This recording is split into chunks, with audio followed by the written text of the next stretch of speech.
Bos días, rapazas e rapaces. Hoxe, recuperando un pouco esa parte educativa dos shorts da Canle, vos quería explicar un pouco como funcionan as cancións en estructura, vale?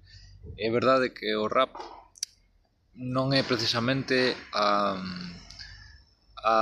música máis estructurada ou que ten máis complexidade estructural, salvo aquela que está feita un pouco máis para clubs e un pouco máis comercial, porque sigue os patróns da música comercial, vale? Outro das músicas que tampouco sigue os criterios convencionais de estructuración musical é a música clásica, porque existe un tema na música clásica que se vos fixades moitas veces non son temas, non son cancións, son concertos.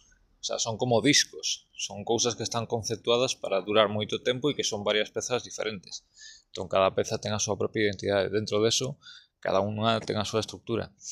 Podemos observar na maioría de cancións, sobre todo que saen na radio, fixadevos, é un bo exercicio, se queredes producir, fixarvos en estas cousas.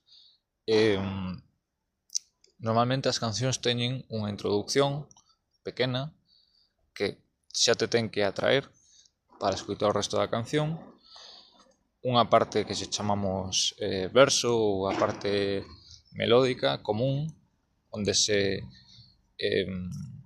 realiza a maior parte da canción, e os retrousos, non? Os estribillos.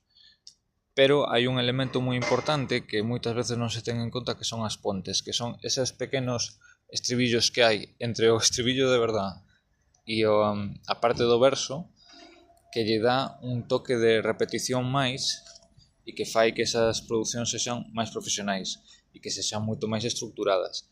E ademais, pois, unha outro final, unha introducción para despedir o tema dunha maneira que tamén sexa recordable, non?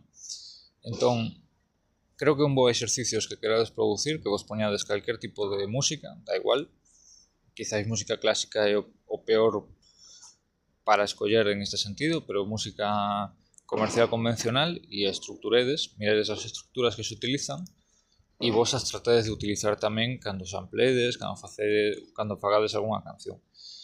Por exemplo, recordo que en Carta pois existe unha estructura un pouco máis traballada que en outros temas. Por outra banda, gracias polo